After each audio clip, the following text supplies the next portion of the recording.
Is the thought of buying your first home filling you with more fear than excitement? Afraid of overpaying, picking the wrong place, or feeling completely overwhelmed by the market? You are not alone. G'day everyone, Alex Watson here from Funded Finance. I help everyday Australians get on the property ladder and work towards their funded future. I've helped hundreds of first home buyers buy their first home. Today, we're tackling the mental game of home buying, those anxieties and fears that can hold you back. Buying a home is one of the biggest financial and emotional decisions you'll ever make. It's natural to feel anxious about market uncertainty, fear of missing out, or making a mistake. And I've been in property for more than a decade and I've seen these fears stop great people from achieving their dreams. The good news, with the right strategies and a bit of mentor advice, you can absolutely make informed, confident decisions. And I'm going to show you how to identify these common fears and equip you with practical tools to overcome them.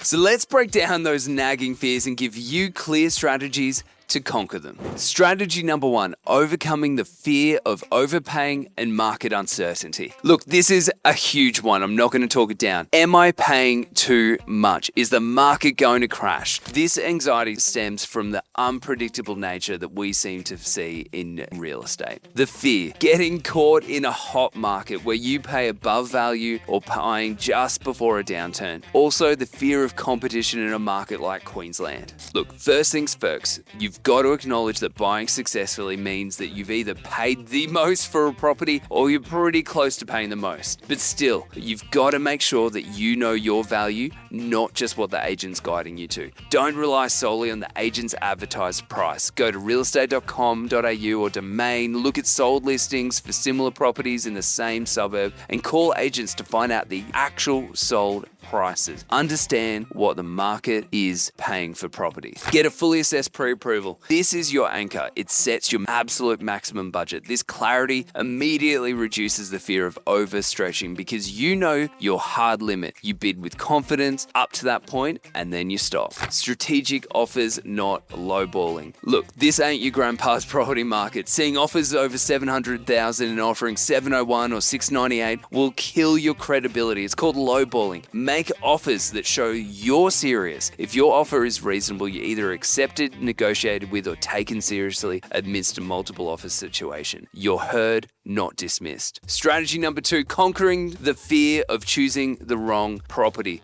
This is the dreaded buyer's remorse, picturing yourself stuck with a money pit or in a location that you regret. The fear, hidden structural issues, pest infestations, noisy neighbors and bad layouts, or simply not liking the place after moving in. My opinion. Look, when it comes to non-negotiable due diligence, always get your contract reviewed by a conveyancer. If you can, a paralegal and solicitor gets that extra level expertise, and insist on a comprehensive building and pest inspection. These small upfront costs can save you hundreds of thousands by revealing defects that you would never see with a casual walkthrough. And this is about protecting yourself from an absolute minefield, not just catching the nitty-gritty. Be open-minded. The perfect home might not be what you envisioned. And I bought a property that I thought I would hate, rushing between open homes. My wife loved it, and 5-6 years on, it's a brilliant home. Be willing to explore options outside your kind of initial narrow criteria. Balance dreams with reality. Understand your forever home may actually be your second or third home. Focus on buying where you can afford now in the area with good growth potential, even if it's not your absolute dream suburb. Buy what you can afford when you can afford it. Strategy number 3, mitigating the fear of financial strain and unexpected costs. Look, this fear is about long-term commitment and the worry of being blindsided by expenses. The fear, not saving enough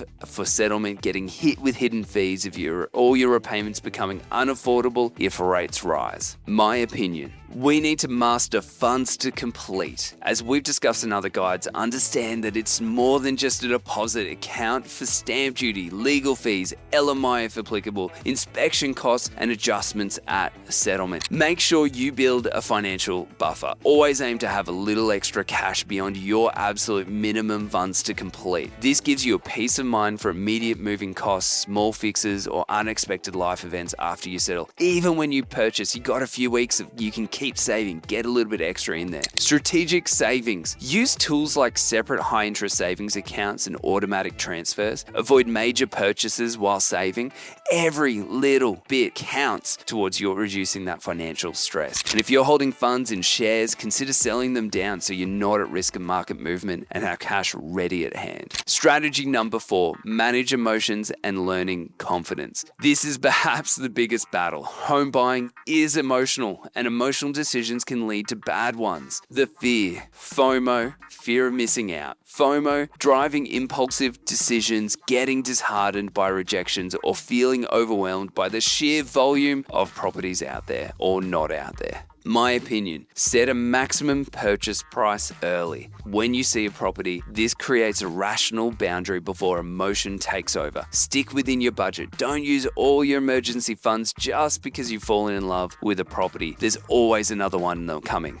Learn by doing. Every offer you make, even if it's unsuccessful, teaches you something. The sooner you start making offers on properties you like, the sooner you'll gain experience and confidence in the process. Work with agents, not against them. Look, you're not adversaries. Build rapport, understand their goals, and don't let a terrible agent get in the way of your dreams. They're not calling you back, follow them up. Sprint, but pace yourself. Be prepared to act quickly when a good property comes up. Don't burn out by looking at 20 homes a weekend for months on end. Be smart, targeted, and willing to take the time if needed. Now, here are the 3 bonus tips to boost your confidence and reduce the anxiety in your home buying journey. Tip number 1, don't go solo on the big stuff. You don't have to navigate this journey alone. Get a fully assessed pre-approval that lasts for 90 days, get contracts reviewed, get inspections done, and most importantly, talk to a mortgage broker. We are your advocate and guide throughout the complexities of this journey. Plus, we're a free service. Tip number 2, embrace no. You will likely hear no on an offer or miss out on a property. Every no gets you one step closer to the yes for the right property. It's part of the process and not a personal rejection or failure. Tip number 3, visualize the end goal, not just the next hurdle. Focus on what you want to buy. Stability, wealth building, and a place to call your own. These are incredible things that keep that long-term vision in mind to stay motivated and reduce your short-term anxieties. Conquering home buying fears is about having the right information, a solid strategy, and a trusted mentor by your side. If you're ready to tackle those anxieties head on and make your first home purchase a smooth, confident journey, click the link below to book a free, no obligation strategy session with myself at Funded Finance. Let's get you on the property ladder confidently. I'm Alex Watson from Funded Finance. Thanks for watching, and I'll see you on the next one.